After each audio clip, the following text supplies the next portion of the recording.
Tidak ada yang tahu, di balik senyum manis dan citra sempurna Maudy Ayunda, tersimpan sebuah dilema yang pernah membuatnya hampir meninggalkan dunia hiburan selamanya. Di layar kaca, ia tampak tanpa celah bintang film, penyanyi bersuara merdu, lulusan universitas ternama. Namun, sedikit yang berani membongkar cerita pahit di balik lembar-lembar prestasi itu. Siapa sangka, di puncak ketenaran, Maudy pernah bergulat dengan tekanan yang nyaris mematahkan mimpinya, merenggut kebebasannya, bahkan membuatnya menangis sendirian di kamar hotel di kota asing, jauh dari keluarga. Dalam gemerlap karirnya, Maudy bukan hanya sekadar artis multitalenta. Ia menjadi simbol, anak pintar, dambaan orang tua, panutan jutaan remaja Indonesia. Tapi, di balik pujian itu, ada beban ekspektasi yang menyesakkan dada. Di usia yang seharusnya bebas mengejar apapun, Maudy terjebak di antara dua dunia, panggung hiburan yang menuntut popularitas tanpa celah, dan dunia akademik yang menuntut kesempurnaan intelektual. Orang-orang hanya melihat kilau. Mereka lupa Maudy hanyalah manusia biasa, yang terkadang ingin kabur, berteriak, dan memilih hidup sederhana tanpa kamera. Ada satu malam, sebuah keputusan besar lahir dari air mata dan kesunyian, mundur selamanya dari sorotan publik atau tetap bertahan dengan semua risiko luka batin. Disinilah kisah sebenarnya dimulai rahasia yang tak pernah terucap di talkshow manapun, pengakuan yang nyaris mengubah jalan hidupnya. Dan hari ini, untuk pertama kalinya, kita akan membuka kembali bab gelap di balik kecemerlangan Maudy Ayunda. Siapkah kamu mendengar kisah yang tak pernah dia ungkap ke siapapun?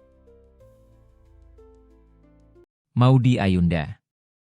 Nama yang selalu terdengar indah di telinga siapapun yang pernah mengikuti kiprah industri hiburan Indonesia satu dekade terakhir. Lahir dengan nama Ayunda Faza Maudia pada tanggal 19 Desember 1994, di Jakarta, Maudy tumbuh dalam keluarga yang menjunjung tinggi pendidikan dan kesopanan. Sejak kecil, kecerdasannya sudah mencuri perhatian guru-guru di sekolah dasar hingga SMP. Tidak hanya menjadi langganan juara kelas, Maudy juga aktif di berbagai kegiatan seni, dari paduan suara, debat bahasa Inggris, hingga lomba menulis cerita pendek. Orang tuanya, yang sama-sama berpendidikan tinggi, menanamkan prinsip disiplin dan kesederhanaan. Mereka tak pernah secara terang-terangan mendorong Maudy ke panggung hiburan. Sebaliknya, Maudy lah yang justru mendobrak pakem keluarga dengan mengikuti casting pertamanya di usia 11 tahun. Siapa sangka, debut di film Untuk Rena, 2005, menjadi pintu gerbang yang perlahan-lahan mengubah jalan hidup seorang Maudy kecil. Bagi publik, Maudy seolah anak emas yang berhasil menaklukkan dua dunia, akademik dan panggung hiburan. Setelah memukau lewat film Perahu Kertas, 2012, sebuah karya yang melambungkan namanya menjadi ikon remaja Maudy tak berhenti hanya di layar lebar. Ia juga merilis album-album pop manis, menulis lirik sendiri, dan mengisi soundtrack film-film terkenal. Lagunya, Tiba-tiba Cinta Datang, Perahu Kertas, hingga Untuk Apa, masih menghiasi playlist penggemar setianya. Di balik kamera, Maudy adalah mahasiswa yang tekun, bahkan sangat ambisius. Keputusannya melanjutkan kuliah ke Oxford University, Inggris, salah satu universitas paling bergengsi di dunia, membuat banyak orang terkejut sekaligus kagum. Bagaimana bisa, di usia 18 tahun, saat karirnya tengah memuncak, Maudy rela mundur sejenak demi mengejar gelar filosofi, politik, dan ekonomi? Banyak yang memujinya, tak sedikit pula yang mencibir, menganggapnya hanya mengejar citra, pintar, demi menutupi gosip miring bahwa ia tak lebih dari artis, cantik doang. Tahun-tahun kuliah di Oxford ternyata menjadi salah satu babak paling menentukan. Di sana, jauh dari sorotan infotainment, Maudy merasakan kebebasan yang lama hilang. Ia bisa berjalan di kampus tanpa harus tersenyum manis untuk kamera, bisa nongkrong di kafe kampus tanpa takut jadi headline tabloid. Tapi justru di kebebasan itulah, keraguan mulai tumbuh. Semakin lama jauh dari Indonesia, semakin ia bertanya pada diri sendiri, apakah dunia hiburan benar-benar jalannya? Atau hanya panggung sandiwara yang membuatnya terkurung dalam persona sempurna? Teman-teman dekatnya di Oxford beberapa kali bercerita, Maudy sering tampak termenung di sudut perpustakaan, menulis catatan harian yang isinya lebih banyak kegelisahan daripada kebahagiaan. Dalam satu surat elektronik yang sempat bocor ke media beberapa tahun lalu, Maudy pernah menulis, "So many mess, I wish I could just be a normal girl, study quietly, fall in love, get heartbroken, and no one would care." Kata-kata itu seolah membongkar sisi lain Maudy remaja yang rindu menjadi biasa, tanpa beban citra publik. Namun takdir sepertinya enggan membiarkannya biasa. Setiap pulang ke Indonesia untuk liburan, Wartawan selalu mengejarnya, fans menunggu di bandara, kontrak film dan iklan menumpuk di atas meja. Penolakan demi penolakan dari Maudy hanya menambah penasaran publik. Ketika akhirnya lulus dari Oxford dengan predikat cum laude, Maudy kembali ke panggung hiburan dengan senyum menawan seolah tak pernah ada pergulatan batin yang membara di dalam dirinya. Tapi rumor berembus kencang. Di kalangan orang dalam industri film, bisik-bisik tentang Maudy yang susah diatur mulai beredar. Beberapa sutradara kabarnya kesal karena Maudy menolak jadwal syuting yang bentrok dengan ujian atau proyek akademiknya. Pernah, salah satu produser terkenal membocorkan bahwa Maudy sempat hilang kontak selama berminggu-minggu di tengah negosiasi film besar. Tidak sedikit rekan aktor yang merasa Maudy terlalu ideal dan enggan mengikuti pola industri hiburan yang keras, penuh kompromi, gosip, dan drama di balik layar. Masa-masa itulah yang perlahan menumpuk jadi gunung tekanan. Bagi publik, Maudy adalah role model sempurna. Bagi manajemen dan rumah produksi, Maudy adalah mesin uang yang harus selalu tampil flawless. Namun di balik pintu kamar hotelnya di London atau Los Angeles, Maudy kerap menangis, menulis diari, menulis lagu yang tak pernah dirilis. Lagu-lagu itu konon berisi curahan hati paling jujur hingga kini hanya terdengar di lingkaran teman terdekatnya. Setelah Oxford, Maudy kembali mengejutkan publik dengan keputusan melanjutkan studi ke Stanford University, Amerika Serikat. Lagi-lagi, penggemar bertepuk tangan, sementara beberapa pihak di industri mulai meradang. Banyak kontrak ditunda, beberapa batal total karena Maudy tak kunjung menetap di Indonesia. Puncaknya, muncul rumor bahwa salah satu stasiun TV besar memblacklist namanya diam-diam, karena beberapa kali absen di program prime time tanpa alasan yang jelas. Akan tetapi, publik tak pernah benar-benar tahu kebenaran rumor itu. Yang mereka lihat hanya Maudy Ayunda yang semakin dewasa, semakin berkelas, dan semakin sulit dijangkau. Ia masih muncul di iklan mewah, membintangi film box office, dan sesekali tampil di acara internasional mewakili Indonesia. Namun, di sela-sela itu, ia tetap Maudy yang dulu gadis pendiam yang suka membaca puisi di sudut kafe, jauh dari tatapan fans dan kamera. Cerita ini belum selesai. Justru di sanalah awal mula sebuah keputusan paling kontroversial yang pernah Maudy ambil, keputusan yang membuat karirnya nyaris runtuh dan namanya hampir lenyap dari industri hiburan Indonesia.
Saat semua orang mengira Maudy Ayunda hanyalah bintang remaja yang tak pernah salah langkah, di balik pintu kamar hotel-hotel mewah yang ia singgahi dari London, Tokyo, hingga Los Angeles, tersimpan luka yang diam-diam menggerogoti jiwanya. Tak pernah ada yang benar-benar tahu betapa Maudy sering menulis permintaan maaf di halaman terakhir buku catatan pribadinya, seolah meminta izin pada dirinya sendiri untuk gagal, untuk menyerah, meski hanya sesaat. Puncak dari kegelisahan itu meledak di sebuah malam di Stanford. Kala itu, di tengah jadwal padat kuliah S2 dan proposal penelitian, Maudy diam-diam menolak tawaran syuting film drama keluarga yang konon akan mendongkrak popularitasnya lebih tinggi lagi. Alasannya sederhana, ia tidak sanggup lagi membohongi diri sendiri. Ia tidak mau berdiri di depan kamera sambil tersenyum, sementara di dalam kepalanya dipenuhi suara-suara kritis tentang apa arti semua ini.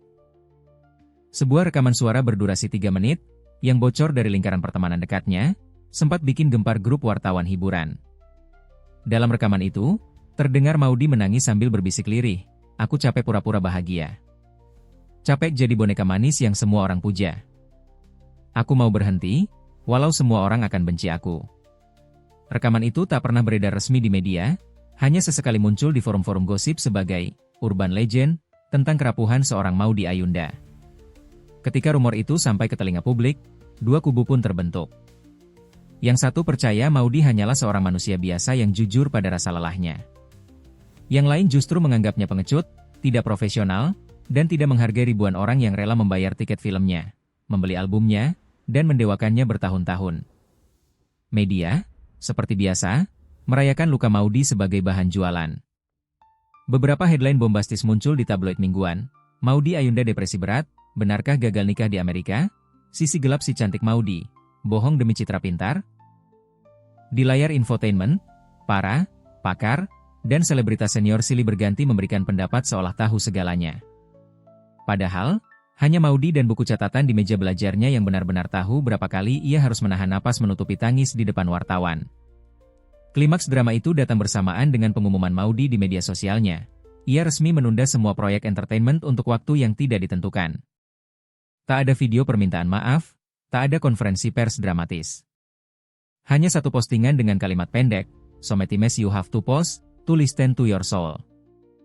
Postingan itu disukai jutaan orang, dibagikan ribuan kali, tapi juga dibanjiri komentar pedas. Beberapa akun fanbase menuduh Maudy egois. Sponsor-sponsor yang merasa dirugikan menekan manajemen untuk menuntut ganti rugi. Beberapa manajer lama Maudy bahkan mundur karena frustrasi dengan keputusannya yang tidak masuk akal. Namun di tengah gempuran rumor, ada satu momen yang membungkam banyak mulut, wawancara eksklusif Maudy di salah satu program berita internasional. Dengan mata berkaca-kaca, Maudy berbicara pelan, "Aku nggak pernah mau jadi ikon sempurna. Aku hanya ingin jadi manusia. Manusia yang bisa salah, bisa lelah, bisa marah, dan bisa sembuh." Kalimat sederhana itu terasa seperti tamparan bagi banyak orang yang selama ini memujanya tanpa pernah peduli apakah Maudy sendiri bahagia. Beberapa rekan aktor senior yang dulu menganggapnya sombong, mulai angkat bicara. Salah satunya, seorang sutradara legendaris, membela Maudy di media. "Banyak yang nggak tahu, anak ini kerja kerasnya nggak main-main. Kalau dia berhenti, pasti ada alasan yang nggak pernah kalian lihat." Dukungan itu perlahan membalikan opini publik. Fans yang dulu marah, mulai memahami. Beberapa bahkan membuat gerakan We Support Maudy di media sosial, mengirimkan surat dukungan, puisi, hingga donasi untuk kegiatan literasi yang mau ditekuni di masa vakum. Di balik layar, Maudy sendiri tidak benar-benar diam.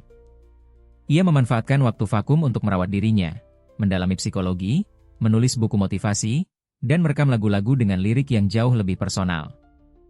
Salah satu lagu yang tak pernah resmi dirilis hanya sesekali ia nyanyikan live di forum kecil berjudul Manusia Biasa. Lagu ini jadi legenda di kalangan fans garis kerasnya, seolah menjadi potret jujur Maudy yang selama ini terbungkus citra bintang film glamor. Dalam salah satu sesi sharing di sebuah universitas swasta di Jakarta, Maudy pernah berkata pelan di depan puluhan mahasiswa, "Aku dulu takut dibilang lemah kalau nangis. Sekarang aku tahu, rapuh bukan aib. Yang aib itu pura-pura kuat hanya demi orang lain bahagia." Tepuk tangan panjang menggema. Beberapa mahasiswi terlihat menitikkan air mata. Disitulah, publik mulai benar-benar melihat sisi manusia di balik nama besar Maudy Ayunda. Namun, pengakuan dosa dan kejujuran ini juga membawa harga mahal. Beberapa brand besar yang dulu mengantri kerjasama, kini beralih ke wajah-wajah baru. Beberapa rumah produksi film menilai Maudy sudah tidak bisa diandalkan, karena lebih sering bicara soal kesehatan mental ketimbang mempromosikan film di talk show prime time. Tapi anehnya, di mata banyak orang, justru di fase rapuhnya inilah Maudy Ayunda tampak paling berani, paling nyata, dan paling layak disebut ikon generasi, bukan hanya untuk prestasi, tapi juga keberanian melawan budaya toksik industri hiburan. Hari ini, orang-orang yang dulu mencibirnya perlahan bungkam. Maudy tetap berdiri di jalannya sendiri, menolak tunduk pada kemewahan palsu, memilih merajut karya dengan caranya sendiri. Dan disitulah, ironi terindah Maudy Ayunda terungkap. Di saat ia melepaskan semua topeng, di saat ia jujur pada kerapuhannya, justru disitulah dunia melihat kilau paling tulus seorang bintang bernama Maudy. Melihat perjalanan Maudy Ayunda dari sisi terang dan gelapnya, saluran ini hanya bisa berkata satu hal, kita semua sering terjebak dalam ilusi kesempurnaan yang dibentuk media. Kita mendewakan senyum manis di layar, tapi jarang bertanya, apakah di balik senyum itu ada air mata yang mengalir diam-diam? Kisah Maudy Ayunda membuktikan satu hal bahwa bahkan bintang yang paling bercahaya pun punya sudut gelap yang nyaris tak terjamah. Channel ini menilai Maudy bukan sekadar artis multitalenta, penyanyi berbakat, atau cendekiawan lulusan kampus ternama. Lebih dari itu, Maudy adalah simbol keberanian melawan label sempurna yang dipaksakan. Di Indonesia, jarang ada publik figur yang berani berkata, "Aku lelah. Aku ingin berhenti." Ketika Maudy melakukannya, banyak orang gempar, tapi hanya sedikit yang benar-benar mendengar maksudnya. Dalam dunia hiburan yang keras, di mana setiap gerak langkah diatur manajemen, kontrak sponsor, dan tuntutan publik, seorang artis seperti Maudy memilih memegang kendali atas hidupnya sendiri.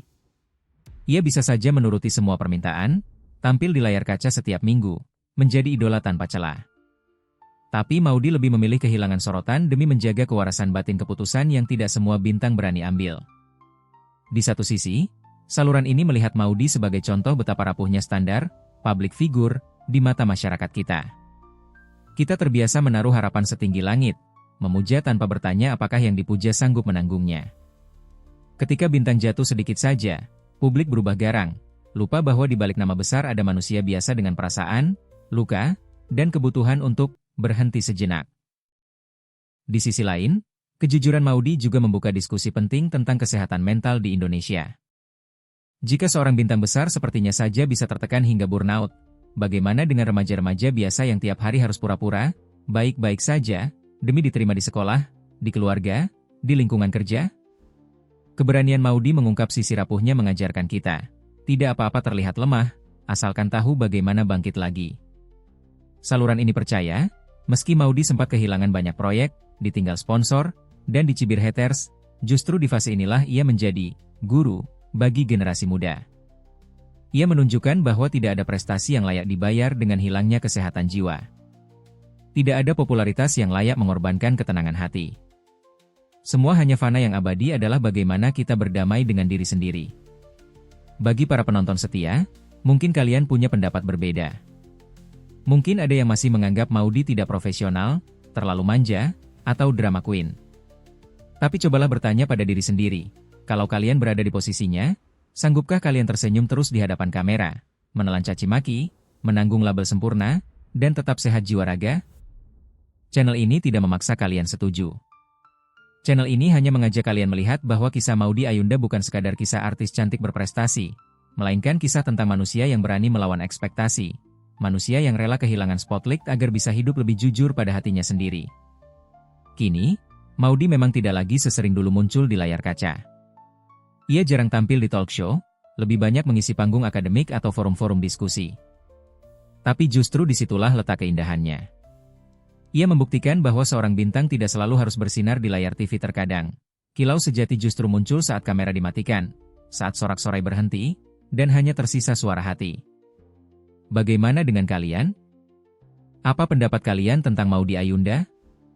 Apakah kalian termasuk yang mendukung keputusannya, atau merasa kecewa karena ia mundur dari panggung hiburan? Pernahkah kalian merasa lelah seperti Maudy, terjebak di antara harapan orang lain dan suara hati sendiri? Tulislah di kolom komentar suara kalian berarti. Karena siapa tahu, di balik satu kalimat dukungan, ada satu hati rapuh yang kembali merasa tidak sendirian.